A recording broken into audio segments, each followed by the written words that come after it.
இந்த உலகில் உள்ள ஒவ்வொரு உயிரினங்களிடையேயும் நம்பிக்கை, இரக்கம் என்னும் 2 பண்புகள் இருக்க வேண்டும் என்றவர்.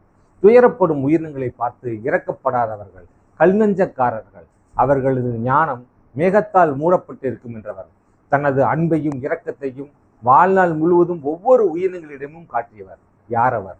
அவர்தான் வள்ளலார் என்று அன்போடு அழைக்கப்படக்கூடிய ராமலிங்க அடிகள்.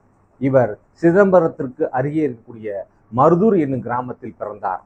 இவரது தந்தையின் இறப்புக்கு பின்பாக இவர்களது குடும்பம் சென்னையில் உள்ள வள்ளலாரின் சகோதரரின் குடும்பத்திற்கு இடமாற்றப்படுகிறார்கள்.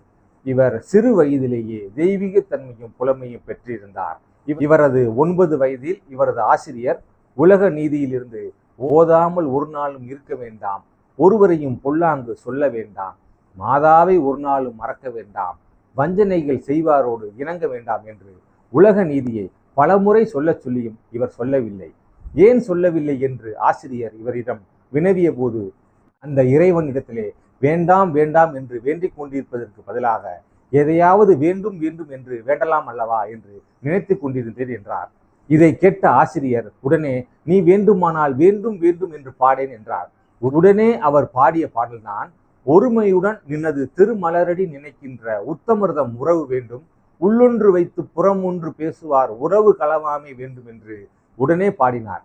இதை கேட்ட ஆசிரியர் இவரது புலமையை எண்ணி மிகவும் பாராட்டினார்.